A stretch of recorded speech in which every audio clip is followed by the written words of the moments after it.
Let's talk about the Mackenzie Shirilla case. So I watched the Crash documentary on Netflix and then did a deep dive down the Mackenzie Shirilla case, and oof, just when you think she can't get any worse, I found out a lot more about her. Have you seen the text messages between her and Dom's mom? She's asking Dom's mom to let her in Dom's house. Dom's mom's like, nope, I'm not letting you in there, like that's not gonna happen. And she just keeps on, like every text message she's like, are you getting these text messages? Why won't you let me in there? I've got to get my stuff, my computer's in there, my purse is in there. And the mom's like, we'll get it to you. And she's like, you don't know where my stuff is? And she said, yes I do. And she said, no you don't. She's trying so hard to get in the house.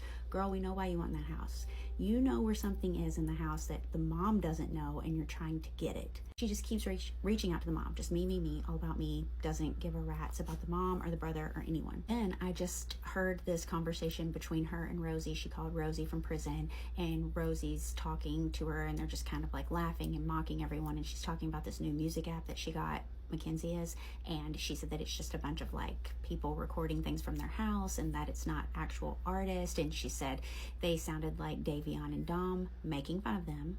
One of the things the documentary doesn't mention is that Davion had her blocked. He had blocked her. One of the phone conversations with her mom, she says something about how she thinks that Angelo's a liar, and that if they'll disrespect her in court, then they'll disrespect her things. And she's just obsessed with her stuff, and she's never apologetic about them at all. And don't even get me started about the seatbelt, the arts and crafts. She makes fun of the family saying that Dom was going to go into the military, and she's like, no he wasn't. They mock that. She says something like, oh, if you're going anywhere near the military, see if you see Dom there. Remorse nowhere to be found. The main thing, I was like, oh my gosh, she talks about how she woke up the night before and Dom was supposed to be on the couch with her and he wasn't there, and she's still like, where was he? Could they have been fighting about that and that's what caused the wreck? I don't know. I haven't even talked about the possible ghost situation from the police body cam, so if you want to hear about that, let me know. I've got so much more to say. I did an entire hour podcast episode on May 22nd, and I will have that in my stories if you want to go and get caught up on the case. Voodoo used on Dom allegedly by Mackenzie Shirilla, and I have the receipts. Lipstick on because I'm about to run this mouth. Now focus. Scary drama time, I guess? We're going to get to the voodoo in a minute, but first things first, we're going to talk about the ghost that apparently shows up on the body cam footage of the police officer when he was arresting Mackenzie. I'm going to play that now. Listen and tell me what you think. It's coming up.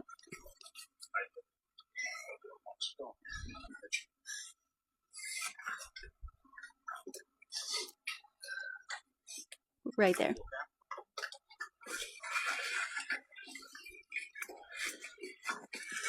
Now, what everyone is saying is that right when I was like, right here, you hear she, us. Now, a lot of people also say that that was dubbed over audio, but many are saying that it's not. I can't find anything that's saying that it was dubbed over, and I will say that I do hear it. And then several people say at the very end of the video, you also hear please. Now, people are saying that that's either Dom or Davion admitting or telling the police what happened. Now the voodoo. Now to me, when I play this, I hear hoodoo, but this is Tyler, which is Mackenzie's ex-boyfriend, and he's got a lot he wants to tell us, so I'm going to let him tell it. Okay, listen to what he says. Why did Dom square up with this? Do you know? I personally been told that she did. I personally don't believe that, but she has told people that she put a spell on him so that you couldn't break up with her. He would tell people that she had grabbed a piece of his hair and that she had a doll in her room for Dom, and that she literally put a spell on him. But she would tell everyone, she truly believed in that kind of stuff. And she also uses the pendulum to try to get answers, because she tries to use it now to talk to Dom. What he's talking about is when Mackenzie went with Dom's dad to the cemetery to try to communicate with Dom. I'm going to play that clip now.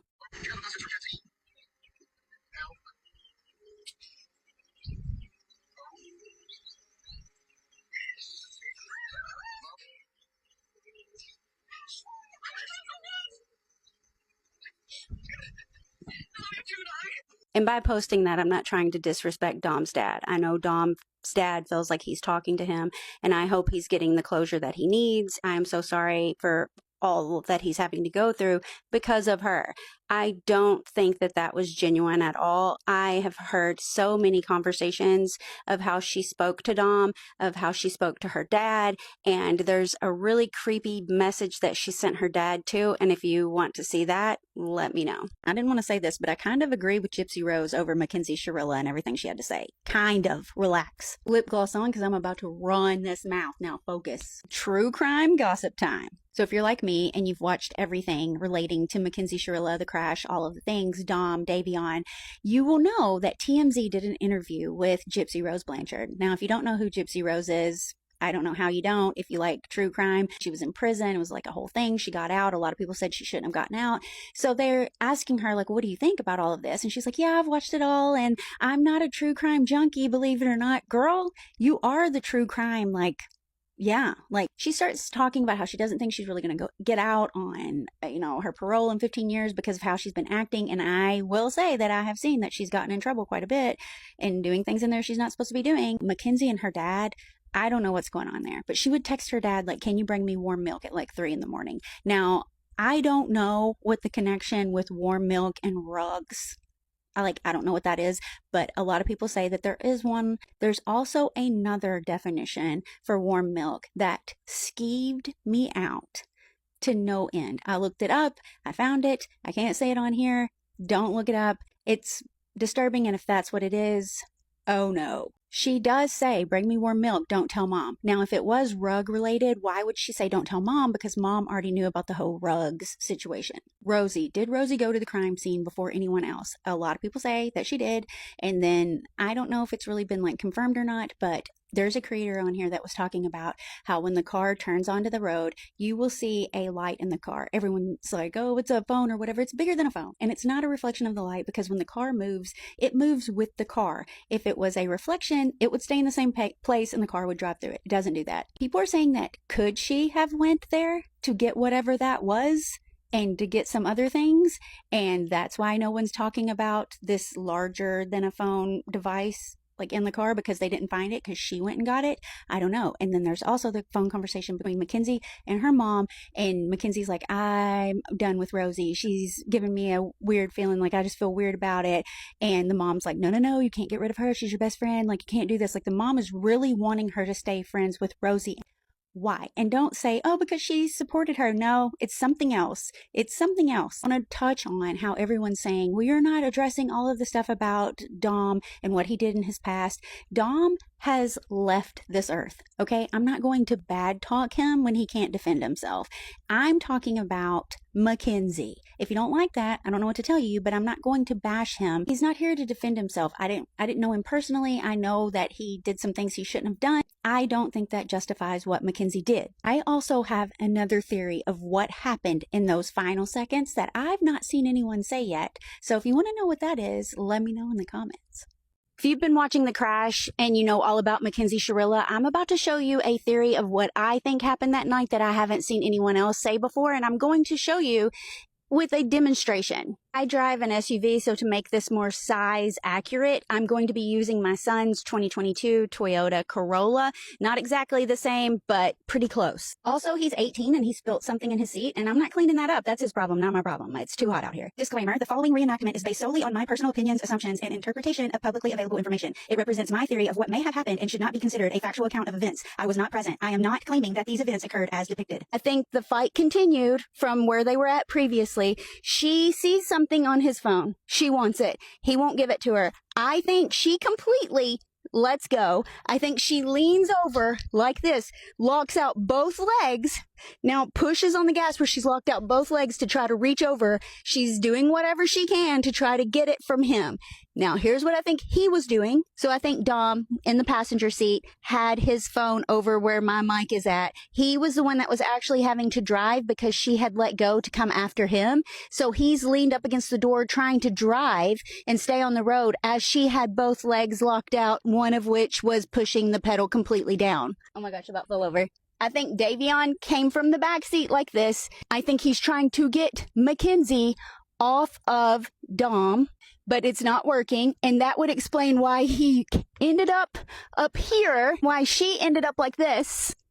And then that would also make sense on why this seat was broken, because Davion was coming from the back, and I think he was using his elbow to push against this seat. The way everything was moving, it laid this back. We know Mackenzie liked to drive fast. We know that she liked to drive recklessly, and we know that nothing bad had ever happened to her by doing that up until that night. So I think that she just really thought that nothing bad was going to happen that night. I think she was just desperately trying to get the phone. She was so used to getting her way. She was relentless. She never gave up on anything. We know that by all the videos and stuff that we've seen of her. We know that by the text conversations. We know that by how she talked to Dom. When she made up her mind that she wanted to do something, reason went out the window. She was going to do it. She was going to get her way regardless. I actually think that she didn't think of the consequences of what she was doing. Her only focus was getting that phone from Dom. That's my thought. That's what I think. If you remove emotion from it and you listen to what I said and you think of it in a way of just, could that be a possibility? I think you will see that I described it, showed you, it could have been what happened. Am I saying she's innocent? No, I'm not. She was responsible for the vehicle. She was responsible for the two in the vehicle with her. Do I think she planned it all out? No. I think she just blacked out with rage. I think she was just, crazed and trying to get whatever she wanted. I think she just thought, I'm going to do it. I'm going to get what I want. I don't care. She just wasn't thinking. She was also 17. Like, her frontal lobe wasn't developed. She just was doing whatever she wanted to do to get her way, like she always had. I told you, like, if you lock out, she was pushed down on that gas pedal, and that's why there was no let off of it, because she was using that force, that leg, to get to him. And if you really think about it, this explains why she has no remorse. She doesn't feel like she was at fault. In her mind, he upset her. He caused her to do that. She was doing that because of him. It's his fault. That's how she thinks. If you listen to her talk to her mom on the phone from prison, she still thinks it's his fault, because she will say stuff like, well, where was he? Which to me tells me that they were fighting. She woke up, he wasn't there. She got super pissed. They started fighting. He was like, I'm leaving. She's like, no, I'm going with you. They were going to continue the fight. And I think that Davion offered up to go with them because he thought he could diffuse it when they got to the house. He was worried what she would do when they got to the house. He wasn't thinking she was going to do something in the car. He's like, I better go with them in case she, gets unhinged like she always does. And she did. And unfortunately, poor Davion, poor Dom, all of them, they had to suffer because she wanted her way. That's what I think happened. What happened in those final moments before Mackenzie Shirilla crashed the car that ended up ending the lives of her boyfriend, Dom, and her friend, Davion?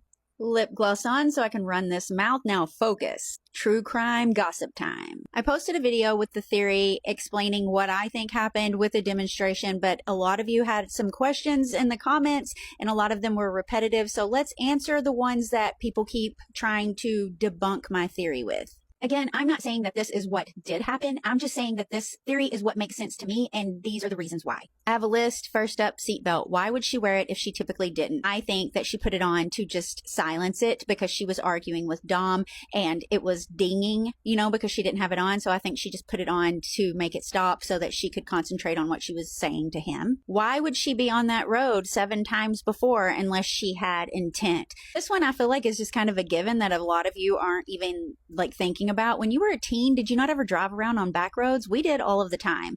I would do anything to get out of the house and just drive around or listen to music or hang out with friends or whatever. We would take random back roads all of the time. So her being on a road in a town that she lived in does not prove anything unless she was actually at one end and then was hitting 100 miles an hour and then stopping. If she was practicing the speeding, the whole process of it, but just putting her in the same spot of where it happened, that does not prove intent. So if my theory is correct, then why wouldn't she just tell the police that? Because she's not going to admit to fault. She does not believe that it's her fault. I truly believe that she still to this day is angry at him. And that's another thing. Why would she still be angry at him? Because it's easier to deal with anger sometimes for a lot of people than it is to deal with grief. That is also why I think she still speaks of him like he's here. When there was a comment about him joining the military, she said, let me know if you see Dom there. She still speaks of him like they just broke up, because I feel like that's easier for her to deal with than to deal with the actual thought of him no longer being here.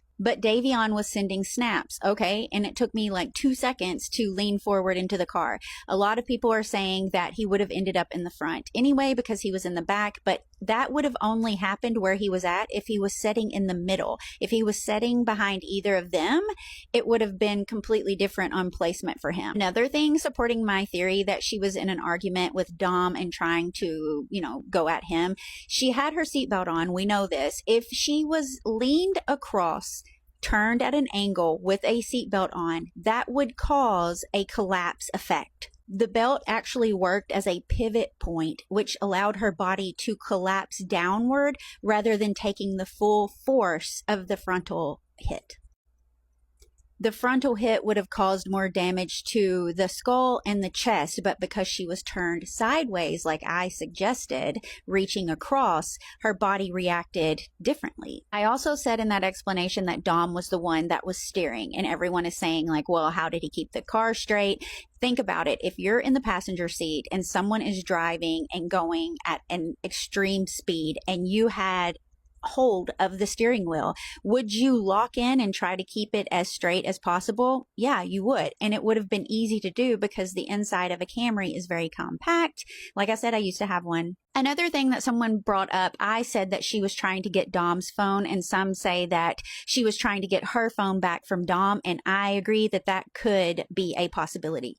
I see a lot of people saying, well, why didn't she pull over? Or why didn't she do like rational things? If you go back and watch any videos, any recordings of her, you will see that behaving rationally was not anything she was used to doing. I try to get to everyone in the comments. That's kind of my thing. I always answer all the comments, but there's a lot right now, so I'm doing my best. But if you have any questions you want me to answer or anything else that you think I might be wrong about, which I'm open to hearing, just put them in the comments and I'll get to them as soon as I can.